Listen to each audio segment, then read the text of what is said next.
Good morning, everybody.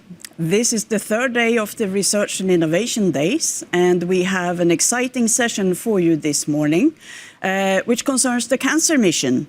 And the title of this session is called Mission Possible, How to Get There by 2030. It's a great pleasure for me to moderate this session, and we have an exciting setup of speakers this morning.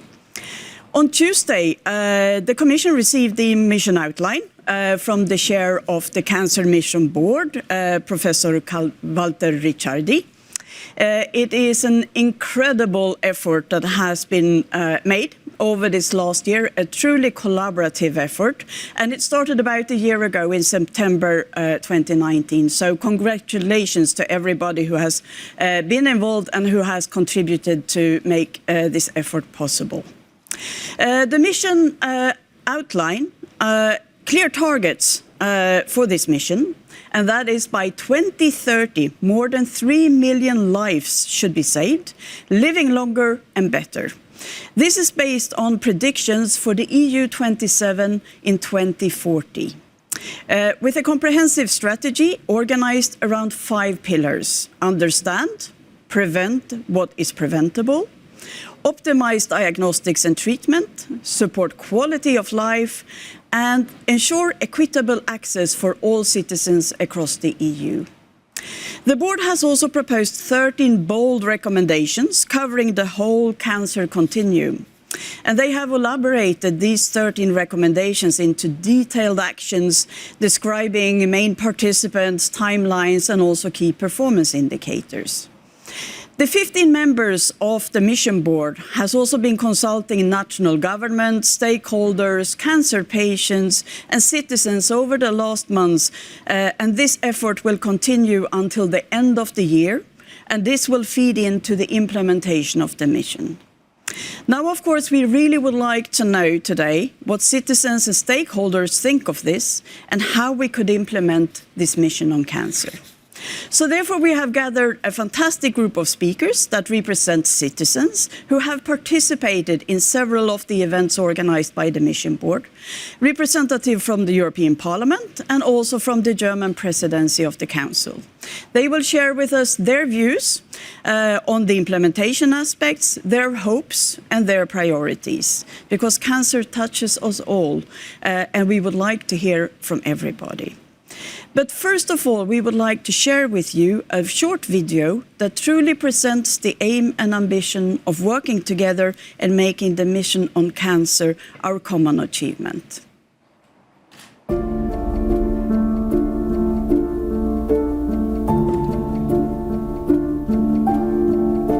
Too often, cancer cuts life short and shatters families. Especially when cancer hits children, it can affect them for the rest of their lives. Almost 4 million Europeans per year are diagnosed with cancer. This disease still kills 1.2 million people per year. But there is good news. Screening, diagnosis, treatment and survival rates are improving all the time. But we still need to do more together. Together, we have to improve prevention. Together, we have to care for all. Together we can save lives with more and better research and innovation. The European Commission has set up a board of top scientists, clinicians and patient representatives to advise on how best to do this. Because we all have experience of cancer, either directly or through loved ones, friends and colleagues.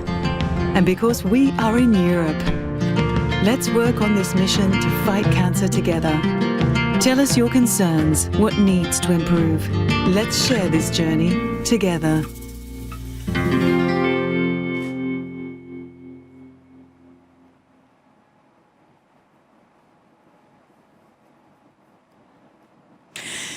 At the end of the session, we will also have a short Slido poll, which means that you also can participate and put your views forward. It includes questions from the board members and how to guide the implementation of this mission. Also, we would, of course, invite you to use Twitter using the hashtag #MissionCancer and RNI Days EU, and to comment on the chat box, which we also will be monitoring. But let us now give the floor to the speakers. Our first speaker is Veronica Lenoir. She is a member of the European Parliament since 2019. She is a medical oncologist and a professor at the University Hospital of Lyon. Veronique, the floor is yours.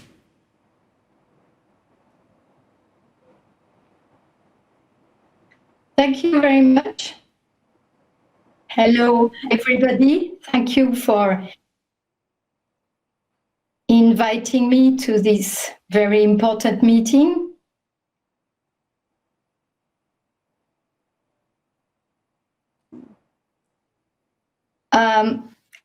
First of all, some great, can you hear me? Yes. Okay, first of all, some main concerns about the European Beating Cancer Plan, which is to be presented by the Commission very soon.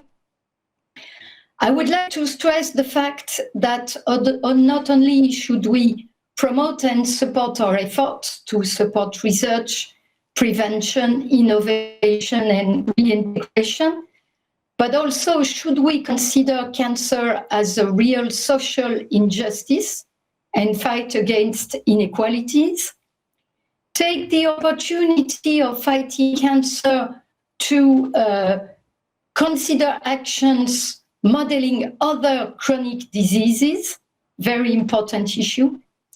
I think that we should see the fight against cancer as a global health situation, including the recommendation from the WHO and the cooperation with third countries, including Africa. The cancer plan will be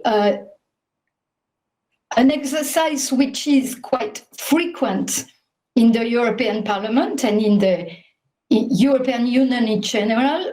That is to take the very specific topics, the topics in general, where we need the European level. It is a very strong issue since you know that the EU competencies in health are quite restricted. We have to upgrade them. And I think that the European Cancer Plan is really a great opportunity. I have read your document with much attention because it is a very good one, and also because it goes far beyond research. We will then have to work together, the Mission Board and the Parliament Committee for the European Plan. And I will give you very briefly an overview of what we think should be our priorities. We share the first one. It is to understand and accelerate research. You have perfectly well determined the great priorities. I would add an encouragement to research on human and social sciences. And I would also ask, because it is a very frequent problem, a scientific evaluation of non-conventional treatments. This is a way to help greatly the patients and the doctors. Second, to prevent. I obviously agree on a European program coordinating the prevention of cancer, promote healthy behavior in line with the European Cancer Code, not forgetting the environmental health with the support of the Green Deal, the promotion of vaccination and improvement of health at work, which will probably be one of the first steps of the cancer plan in terms of the agenda. We have to detect, to recommend screening programs in the member states and evaluate innovative early methods. I would ask also for the creation of, let us say, at least one cancer registry per European region. We have to share networking, and for that we will have to increase the number and quality of the European reference networks. We will have to share the data through the European Health Data Space by collecting data from cancer registries, but also hospital data, academic clinical trials, and we will have to be independent from the GAFAM to do so. To share also training facilities, and these kind of programming link with European learned societies will be of great importance. We also have to increase and improve treatment. You are very aware that we have the concern of treatment shortages, of treatment prices, of treatment evaluation, and we have a specific focus to give on pediatric and orphans medicines. We will have to support the patients to reintegrate normal life, work, affective life, etc. We will have to support the families and relatives, and we will have to support patients' associations, in particular, to render them independent from private financial supports. To me, a very important point will be evaluation.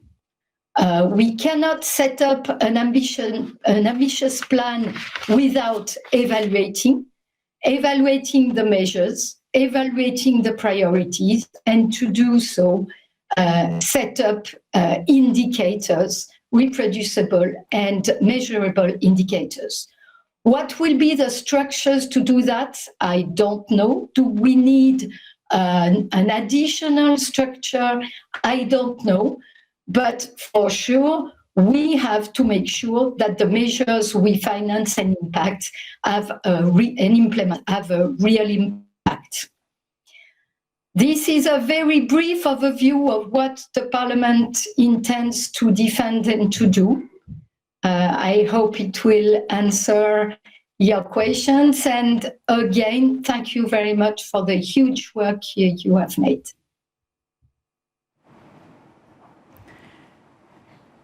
Thank you very much, Veronique, for those encouraging words and advice. Very much appreciated. Next, we have Iveka Belina, who is a patient advocate, and he is also a president of a Croatian umbrella patient organization. He was also the moderator of the focus group in Croatia with cancer patients and their representatives. We will hear from his experience in this video. Hello from Zagreb. I'm Ivica Belina, and I was the organizer of the focus group of cancer patients in Croatia for a mission on cancer.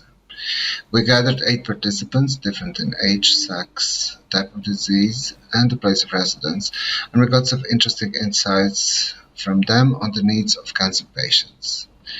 On the matter of prevention, what they all said is that cancer should be a topic for media and for public all year long, because it's very important to keep the awareness of the disease in public alive.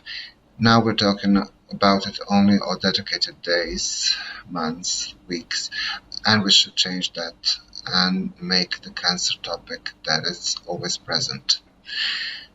They also said that we need to improve the screening programs that we already have by adding more responsibility to the patients for their own health. Since the cancer is only limited in prevention on certain areas, they think that we need to educate people on the early signs of the disease and when to ask for medical assistance, so we should prevent the development of the spread disease.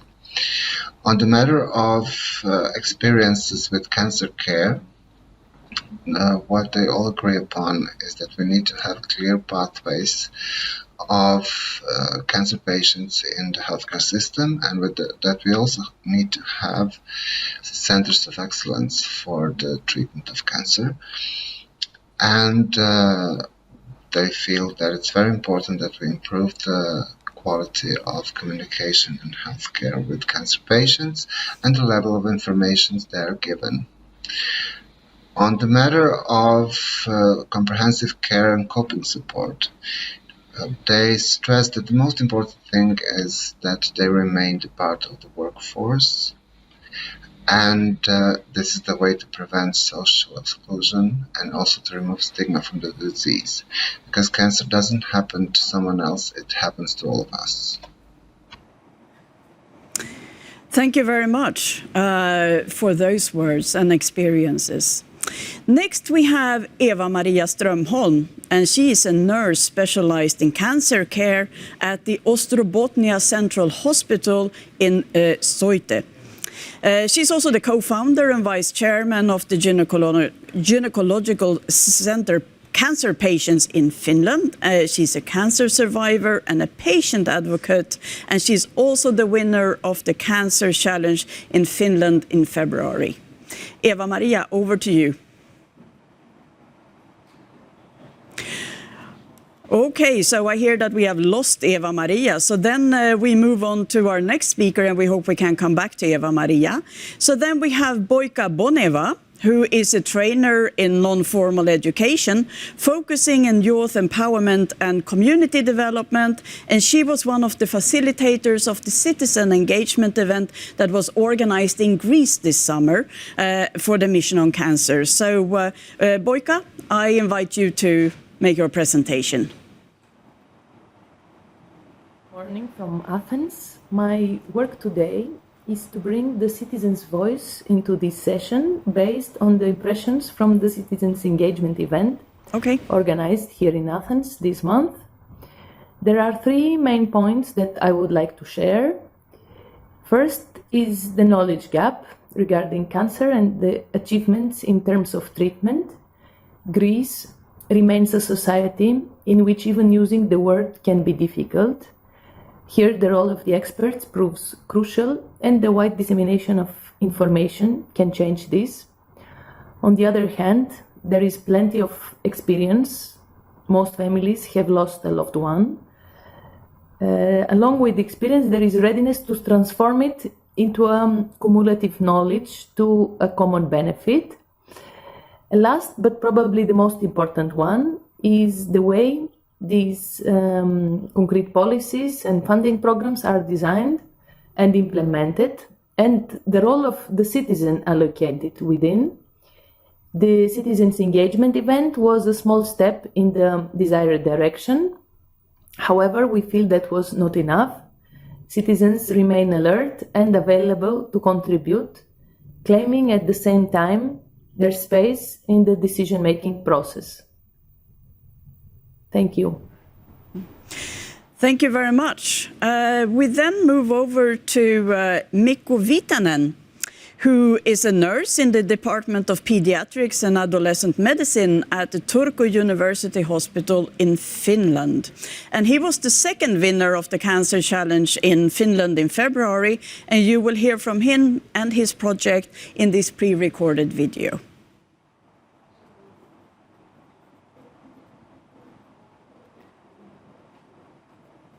Hi. The use of nicotine products has increased and diversified among youth. The interest towards nicotine products, especially snuff, increases during the last years of primary school.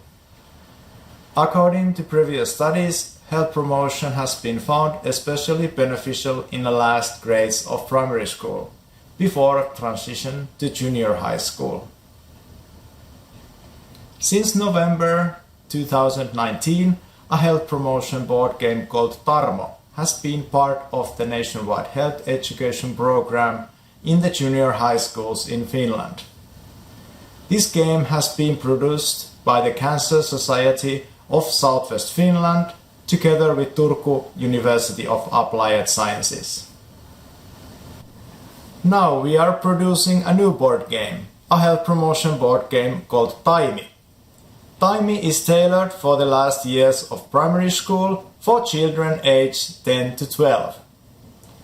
The game supports youth lifestyle choices and thus prevents diseases such as cancer. The purpose of the game is motivate youth and increase their involvement in taking responsibility for their own health and well-being. It is known that 40% of cancers are preventable with lifestyle. Gamification is an excellent tool to deliver adolescents health education. Board games offer possibilities to work together, have a new social network and interaction with other players. Taimi health promotion board game is intended to integrate to a part of the primary school health education plan. Its content is based on researched information and the primary school curriculum. Thank you. Thank you, Mikko. And that was very exciting and a new way of also helping children to better understand cancer and its implications. I think that we have Eva-Maria back. Eva-Maria, I already introduced you, but we lost you, but you should be there again. So I hope that you're with us now and that you can also give your presentation. So Eva-Maria, over to you. Yes, thank you. And it's a bad connection. I'm so sorry. So we hope that I will still be here in a while. So my name is Eva-Maria, and I am an ovarian cancer survivor and an active patient advocate. To get cancer is really difficult for the patient, not only physically, but also mentally. And does the cancer patient get psychological support right after the diagnosis? Usually not, sometimes yes. So could this be something to consider and to put into the healthcare system? I really think so. As a nurse and a former cancer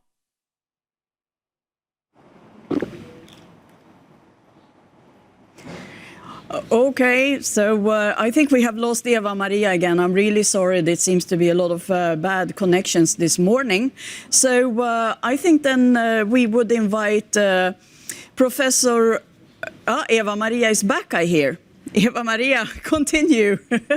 Yes, I'm really sorry. We try. Let's see.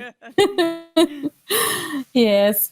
My idea about a diagnosis curator is that the patient, as soon as possible, 1 to 3 days after the diagnosis, should meet the diagnosis curator.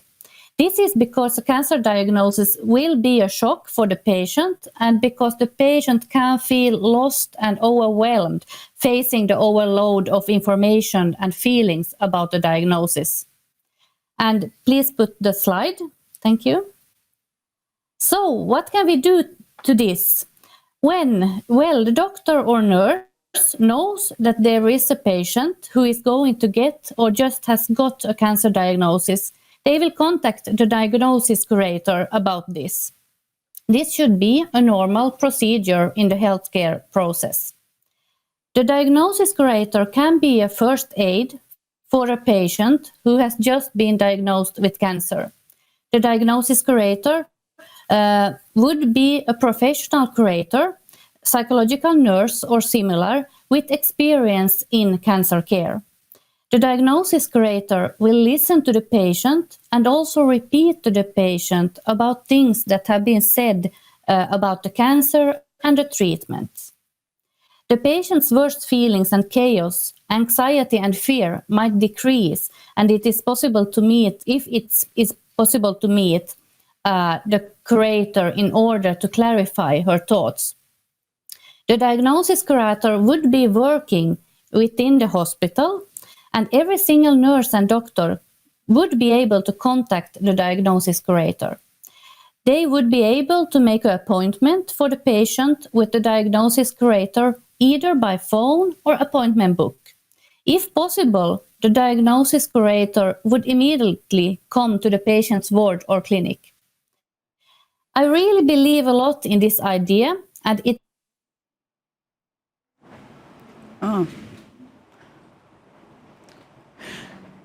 Okay, so I fear that we may have lost Eva-Maria again. It seems that the connection with Finland is not very good this morning. Eva-Maria, I think you are back. I'm Okay, back. yes. A slight sentence, then I'm ready. Yes, go ahead. Yes. So, about this diagnosis creator idea, I really believe it a lot because it eases the cancer patient's fear and anxiety from the start when the patient gets the cancer diagnosis. And it is important that the patient should feel that not only the physical side is taken care of, but also the mentally and psychology side. Thank you, and apologize that the connection is too bad today. Eva-Maria, thank you so much. And it shows also the challenges with doing live broadcasts. But then also everybody realizes that this is we're broadcasting live. So thank you very much for that, and also for your patience with these interruptions.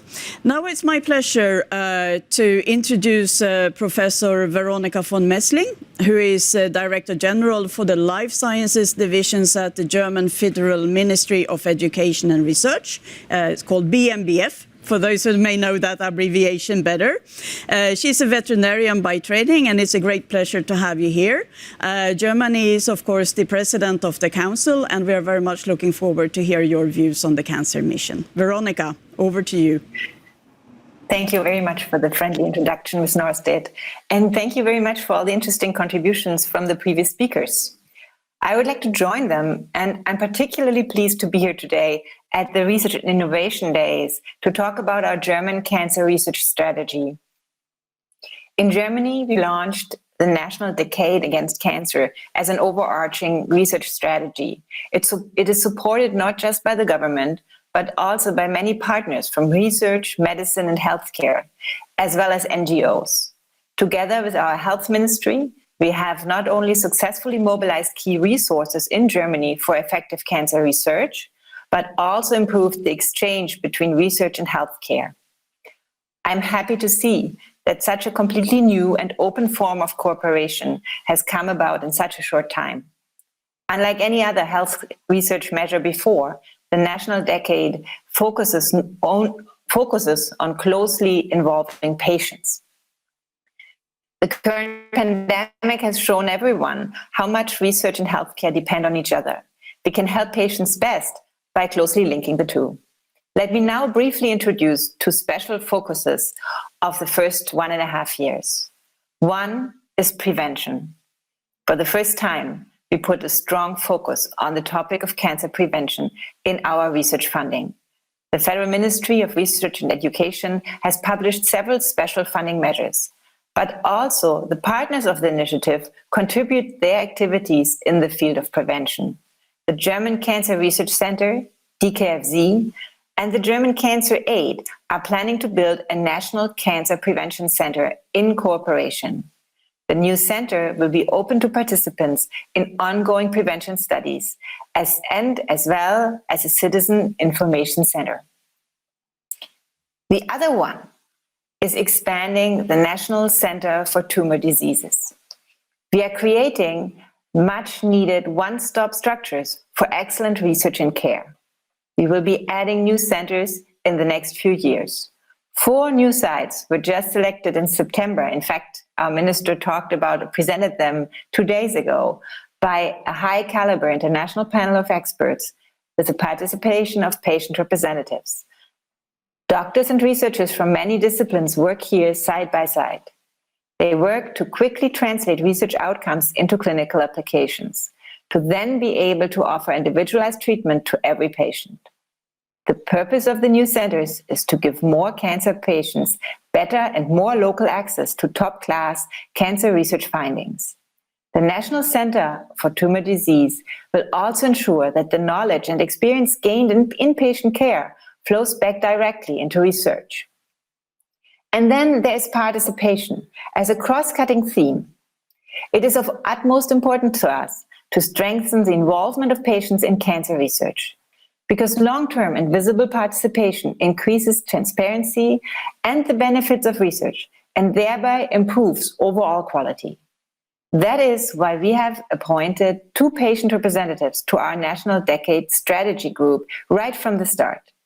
As part of the Council presidency, we aim to adopt a declaration on effective cancer research together with Portugal and Slovenia. And one important point that we are addressing in the declaration will be that Germany and the TRIO partners will initiate a process to systematically involve patients in European cancer research and will promote patient-centered cancer research as a standard in Europe. We hope to pass this declaration on our conference, Europe Unite Against Cancer, on October 13th, and we would be very pleased if you would join us virtually that day. Thank you very much. Thank you very much, Veronica, for those words, and we are really looking forward to participate in your event. So I have really enjoyed to listen to all the speakers this morning and their ideas, and thank you very much to all of you. I would now like to give the floor to the Cancer Mission's Vice Chair, Christine Comien, who would like to react to all the speakers. So Professor Christine Comien is professor in cellular biology at the Université Paris Diderot of Paris in France, and she was the head of the cancer research in France for the last 5 years, and she is also the president of the European Hematology Association. Christine, so what have you heard this morning, and what would you like to comment on what you have heard? Christine. Yes, indeed. Thank you, Irene. Thank you to all speakers. Your presence in this session and your words highlight well the support and suggestions that the Cancer Mission Board has gathered during the past months. Indeed, it was important for the board members to engage with citizens, patients, carers, members of the European Parliament, member states' authorities, and all cancer stakeholders at the national level. Each Cancer Mission Board member acts as an ambassador for one or more member states and facilitated these meetings. In the last months, as you have heard, despite the current situation, over 60 meetings were held remotely at the national level and very often in the national language to gather inputs and receive comments and suggestions on the report that we had published end of June. Listening to you today, it comforts us that we received very strong support on the Cancer Mission's goal. But most importantly, we received very positive, concrete suggestions as highlighted today for the bold actions of our 13 recommendations. The key messages of today's speaker resonate in the messages of these meetings, and I have, for example, well understood the excellence of research and care in all member states that is required by all. It's important to listen to patients' needs and to provide support to patients and carers at the diagnosis, as it was said today, and throughout the life of a cancer patient. The need to communicate, as we have heard also today, on cancer has been repeatedly requested, and not just a few days a year. For example, today, I remind you, is the World Cancer Research Day. Please join if you have time today. So communication must be repeated. There is a need to give up-to-date evidence-based information on cancer to our policymakers, make them fully aware that cancer has changed. Cancer is more than 200 types of different cancers. Each patient has its own type of cancer, treatment, survival, side effects, and social needs. We need also to bring evidence-based information to citizens, and especially young citizens, with innovative, adapted tools, and we had an example today. A tool to communicate on cancer risks, how cancers can be prevented, how early detection improves survival, and how co-designing research with them will help provide the best adapted interventions to change our behaviors. These inputs and many more were taken into account and summarized in our final report that was handed over yesterday by the Cancer Mission Board President, Professor Ricciardi, to Commissioner Gabriel. The Cancer Mission's Board report, I believe, is now everyone's report. So thank you to all stakeholders, and especially you today, speakers, for making this first co-construction, co-design of the cancer mission a success. It's a strong guarantee for the future of our mission Cancer. Conquering cancer is indeed a possible mission if we continue to work together. Thank you all. Thank you very much, Christine. And now it's time for all of you watching the session to participate, because we will now launch the poll. The guide to implementation of the mission, there are 4 questions that has been developed with the Cancer Mission Board. And the 4 questions will be displayed. You have very short time to answer. I think you have 1 minute for each question. And we have 4 questions, as I mentioned. So here we go.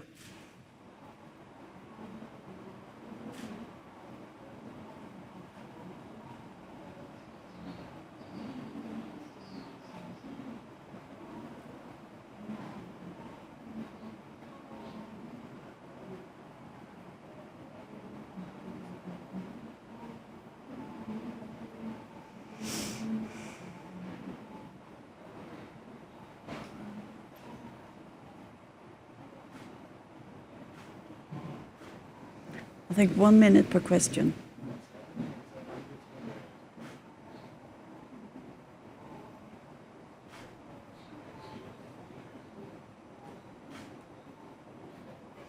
I need to have my glasses to do that.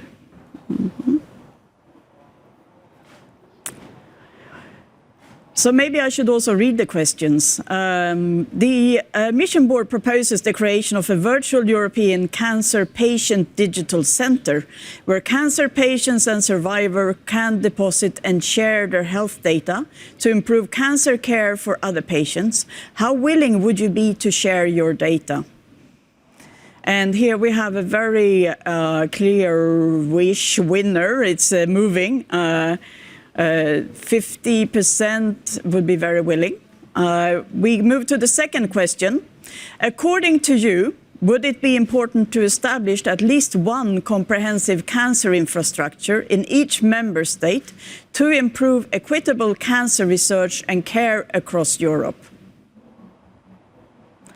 So you can answer yes, and combine research, education and care, benefiting the quality of cancer care and stimulate access of innovation in the member states.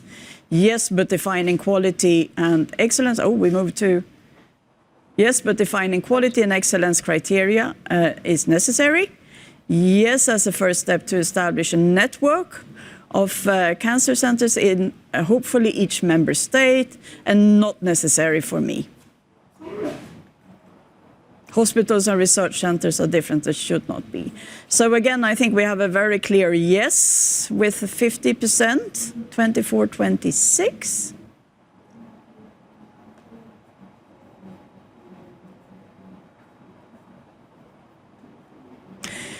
Okay, the Mission Board proposes the creation of an oncology-focused living labs to accelerate innovation and implementation of new technologies. As a citizen, cancer patient or cancer survivor, would you like to be involved in these living labs? Again, you have 4 answers. And here, again, a very clear result, I would say. Citizens, cancer patients and survivors can be involved in the actual research together with other stakeholders.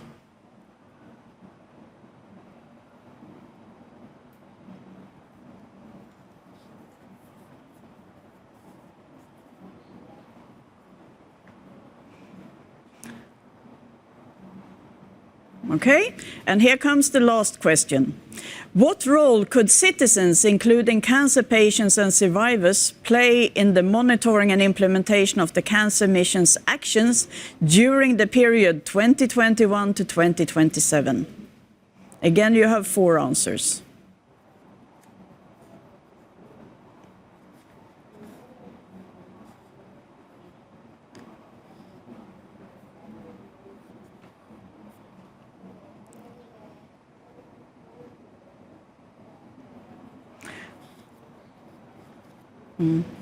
Okay. Okay, so I think here we have also, it's less clear here. I think it's a bit more even between 3 answers there. Okay. Okay. So I think we have come to a close on the 4 questions. Thank you very much for all of you who have participated into this poll.